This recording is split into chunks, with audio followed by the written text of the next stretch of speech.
Hello friends, నమస్తే. మీ పిల్లల భవిష్యత్తు కోసం రోజుకు రూ. 166 పొదుపు చేస్తే చేతికి 61 లక్షలు.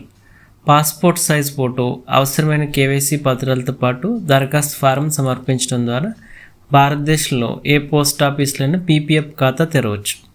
తల్లిదండ్రులు లేదా చట్టపరమైన సంరక్షకులు తమ పిల్లల తరపున పీపీఎఫ్ ఖాతాను తెరిచి డిపాజిట్ చేయొచ్చు.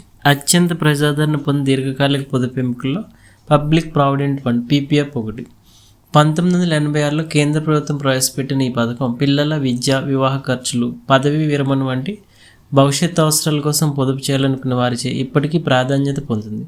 పీపీఎఫ్ ముఖ్య లక్షణం చక్రవడ్డీ ప్రయోజనం. పెట్టుబడి పెట్టిన మొత్తంపై వడ్డీ లభిస్తుంది. పోగబడిన వడ్డీపై తదుపరి వడ్డీ కూడా లెక్కిస్తారు.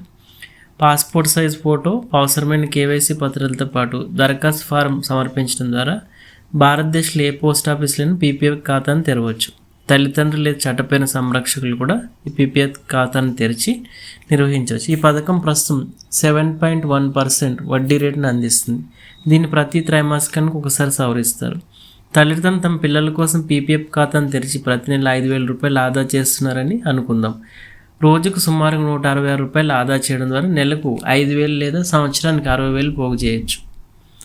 అయితే ఈ మొత్తాన్ని ప్రతి సంవత్సరం 15 సంవత్సరాల పాటు పెట్టుబడి పెడితే మొత్తం పెట్టుబడి 9 లక్షలు అవుతుంది.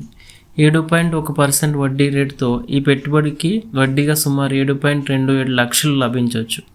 మెచ్యూరిటీ సమయానికి అసలు ప్లస్ వడ్డీతో కలిపి మొత్తం సుమారు 16.27 లక్షలు ఉంటుంది.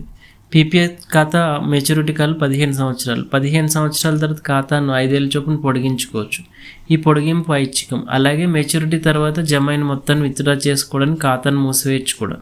ఈ ఖాతాను పలు 5 ఏళ్ల కాలాలు పొడిగించుకోవచ్చు. పొడిగింపు కాలంలో వర్తించే నిబంధనలపై అవసరమైన వార్షిక చెల్లింపును కొనసాగించవచ్చు.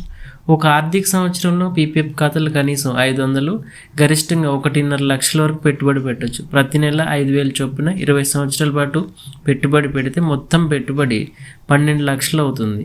అంచనా వేసిన వడ్డీ రాబడి దాదాపు 14.63 లక్షలు ఉంటుంది. దీనితో మొత్తం మెచ్యూరిటీ మొత్తం సుమారుగా 26.63 లక్షలకు చేరుతుంది. పెట్టుబడి 30 సంవత్సరాల పాటు కొనసాగింది అనుకోండి, మొత్తం వాటా 18 లక్షలు చేరుతుంది. అంచనా వేసిన వడ్డీ దాదాపు 43.80 లక్షలు ఉంటుంది. దీని ఫలితంగా మెచ్యూరిటీ మొత్తం సుమారుగా 61.80 లక్షలు అవుతుంది. అందువల్ల మీరు పెట్టుబడులు ఎంత ఎక్కువ కాలం కొనసాగితే చక్రవడ్డీ శక్తి నుండి అంత ఎక్కువ ప్రయోజనం పొందే అవకాశం ఉంటుంది. మరిన్ని వివరాలకు మీ దగ్గరలో పోస్ట్ ఆఫీస్కి వెళ్ళి పీపీఎఫ్ ఖాతా గురించి తెలుసుకోవచ్చు.